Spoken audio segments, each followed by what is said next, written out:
Hello and welcome to my stories. I'm trying something new here. This is my real voice, and I'm hoping that I can start doing this at the beginning of every video, eventually leading to me actually speaking for the videos instead of using the TTS system that I'm using currently. As for the story, this is Sanctuary 1. It is the sequel to Sanctuary 10. And is the second part to the Sanctuary series, which hopefully will be finished by the end of the year. Who knows? But as I was saying, I hope you enjoy it, and leave some comments below to let me know what you think of this change. Thank you. 13 years after I came to this sanctuary, the past 2 years have been a struggle to get everything set up. The teams from Sanctuary 12, 09, 07, and 14 have been checking sanctuaries all over, with no luck. About 30 so far have been investigated and they were all damaged beyond repair. Some damaged by bombs dropped on them, some by flooding, most others by natural disasters, a few were radiated by power plants melting down. Currently Sanctuary 01 is the only other facility that has signed on as active and we're getting no response from them. We are now built up enough to send teams to investigate other sanctuaries. Sanctuary 01 came online last month and Sanctuary 12 sent their Team 12 to investigate the reason why there was no return communications. We have heard nothing from them. I'm sending a new team, our Team 01. They have our top guards on the team, all 3 former SEALs. Also we are sending Jen Lee. She is our best negotiator and is a good leader. Jen will lead the team. Dr. Keller, who is new to the sanctuary but very competent, will serve as a medic. I'll also send what is called a tracker droid, Claire's concept, to help the team with computer issues. The team is completing the last of their training prep, and will be on their way to Sanctuary 01 by the end of the week. Eric North stands in the training room with Raoul Ramsing and Matthew Dillon going over the exit protocol for an attack situation after entering a sanctuary. All 3 decked out in full gear. Eric stands 5 feet 2 inches with black crew cut hair. Raoul is over 6 foot and built like a tank, full beard, all black hair. He is one of only 3 Indian members of the sanctuary. Last is Matt, standing 5 feet 9 inches, fairly muscular and sporting a shaved head and goatee. The 3-guard team pushes through the lines with Eric sniping. Matt and Raoul move forward, getting behind cover and inching forward as quickly as they can. Section by section the 3 clear the areas until they reach the computer core. On entry, a security droid takes a shot, hitting Raoul center forehead, dropping him to the floor. Matt moves in low, crouching, and is immediately taken down by a sentry gun above the door. Eric snipes the security droid, then throws a smoke grenade into the room. He enters the room and can set the EMP just as the sentry gun takes him down. After 15 minutes, the 3 are awake and getting berated by General Tyler, the head of the elite guard. What the hell is wrong with you 3? Yes, the mission was a success, but all 3 of you got killed. You all have done this before and you're the best team we have. What the fuck went wrong? Eric speaks up. Sir, our communication was not on point. I gave Raoul the order to pop a grenade and I feel he misread the signal to mean make entry. Raoul speaks. Yes, that's what I thought. Matt agrees. I thought that was the signal to enter as well. Since Raoul was taken down by the droid, I tried to go in low to take it by surprise. I didn't realize there was a sentry gun above the doorway. General Tyler covers his eyes with his hands. That's a rookie mistake. You guys know better. Get this figured out and get your shit straight. You make this mistake in the field and it won't be static guns taking you down. Dismissed. The team walks out of the training room and Jen Lee comes out of the observatory. This 28-year-old with long wavy blonde hair, with the body of a Olympic track star, stands about 2 feet shorter than her general father, who is about 6 feet 6 inches and 55 years old. Dad, are you sure this is the team to send to Sanctuary 01?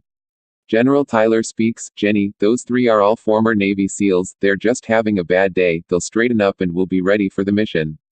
Jen smiles. I hope you're right, Pops. Besides, the problem at the facility may only be a broken transmitter. We won't know till we get there. General Tyler nods. They'll be ready. Jen leaves and goes to operations, where Director Norton and Assistant Director Walken are discussing the reports from the previous day.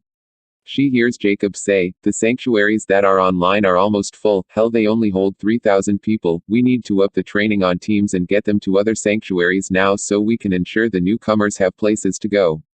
Claire speaks, Jacob, we already have people pitching tents at 2 sanctuaries 12 and 14, we may have to consider sending teams to collect raw materials to build towns. Jacob rubs his head, that could be an issue down the line, who lives in the sanctuaries and who lives in the towns.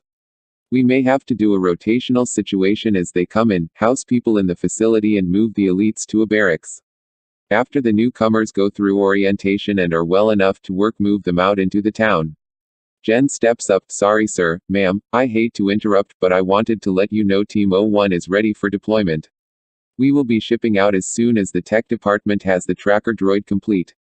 Claire turns to Jen, they informed me this morning the droid will be ready by the end of the week. As soon as it is, I'll have the tech team let you know so your team will be able to get training on it. It's the most complicated droid yet and it has a fully functioning AI running the frame. You'll need training, it's nothing like your team has seen before. Jen nods, yes ma'am, I'll inform the team training continues for 2 weeks. Jacob speaks up, no, training will occur in the field, we need your team at Sanctuary 01, ASAP, you will receive a training video for your trip. Claire, you will have the tech team make the video this week. Claire nods, yes sir. Jen turns and walks off to meet up with her team. Claire turns to Jacob, are you sure that is wise, what if something happens to the video? They will be careful. Jen walks into her office and calls her team to meet her. As Raul and Matt arrive, they see Dr. Keller and Eric sitting with Jen. The group start going over the mission and what is expected of each member of the team. All 3 elites as well as Keller and Lee must undergo the training on the droid to ensure its usability if someone is incapacitated and or killed. The team then returns to the training room to continue its training. After a week, Jen feels the team is ready to leave. All the equipment is on the transport vehicle, ASVT armored personnel vehicle with sonic cannon to disorient opponents. The team is waiting on the arrival of the tracker droid. After 5 minutes, the tech team arrives with Assistant Director Walken and General Tyler in tow. Claire speaks, Jen, here is the video disc with the training in it for the droid, and I see the droid has arrived. Jen nods, yes ma'am, the tech team is loading it now. General Tyler speaks, you all are the most highly trained team we have, be ready for anything. Claire speaks, remember the gang that captured me is in that area, watch your backs. As the tech team finishes loading the droid on the transport, General Tyler speaks, you men make sure you bring my daughter back safe. The rest of the team climb in the vehicle, it starts up and rolls out the open hangar doors to begin the mission. In the vehicle, Jin starts watching the training video. It's almost a 23-hour drive and the plan is to make the trip in 3 days. That should be plenty of time to do the training and get accustomed to the new tracker droid. The first day the team drives in shifts, each member watching the video at least twice. That night the team pulls off to a safe position and extends the vehicle's armored enclosure. They then fix food and eat. Raul speaks, so boss, what you think we'll encounter when we get there? Jen smiles, hopefully a bad transceiver and a bunch of fattened team members trying to figure out how to fix it. Eric speaks up, we need to expect anything. The team that went there is the most experienced team that Sanctuary 12 had, they're no slobs.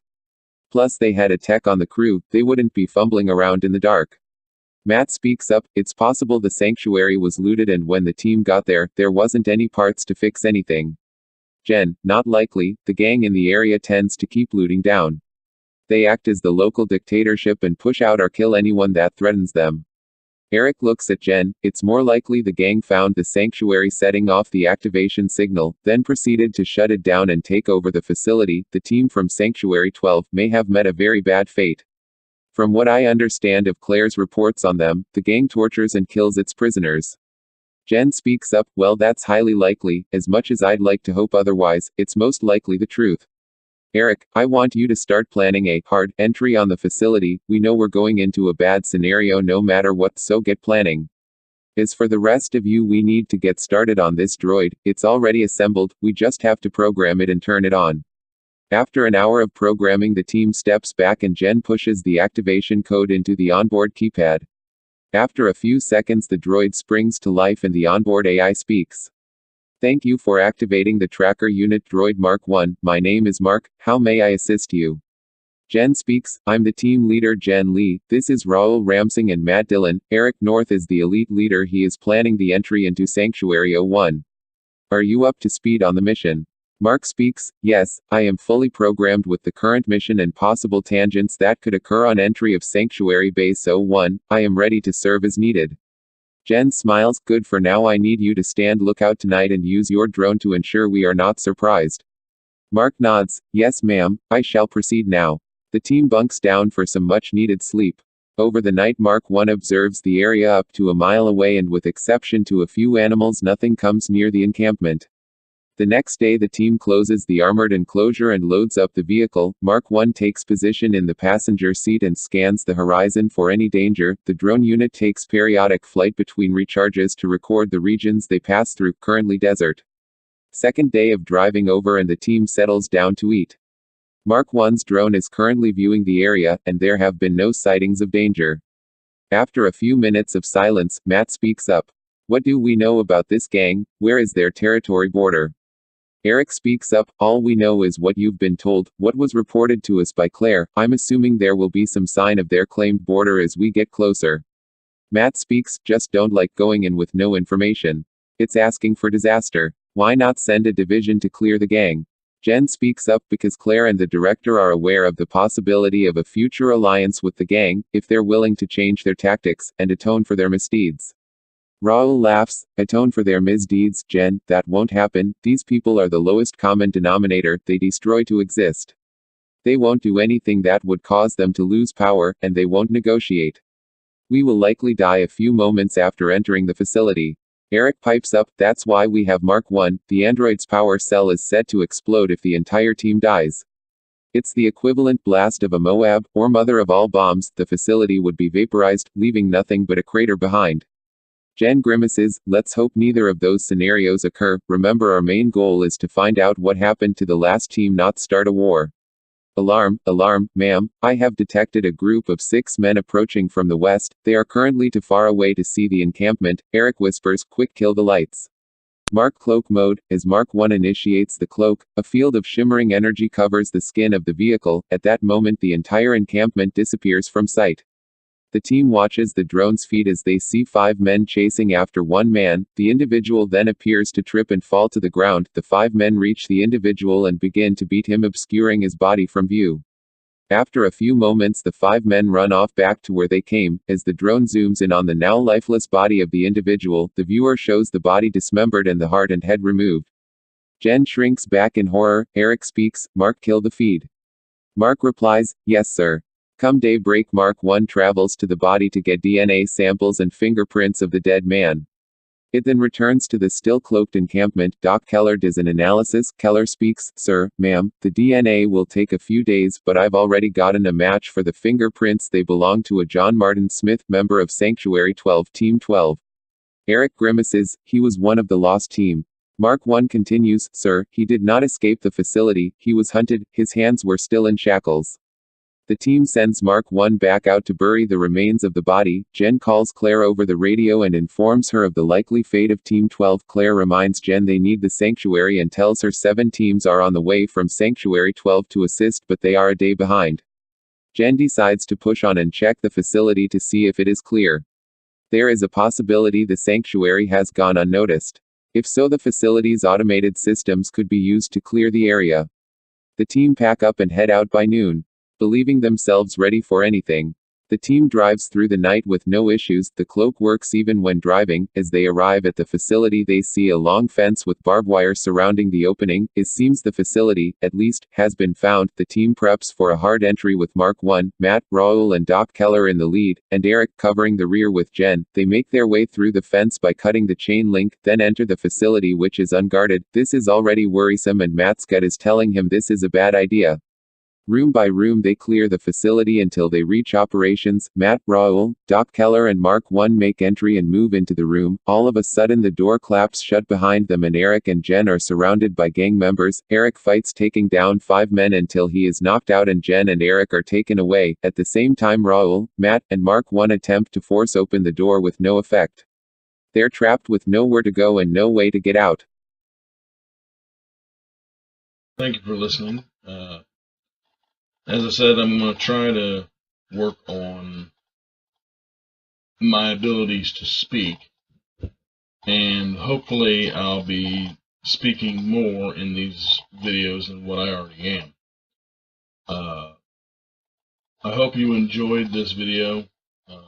I spent a lot of time working on them, and I enjoy doing it. So I'm going to continue posting them. Whether or not anybody actually watches them is a completely different situation. Thank you again, and I hope you have a good night. Hopefully I should have the next video up by the end of the month.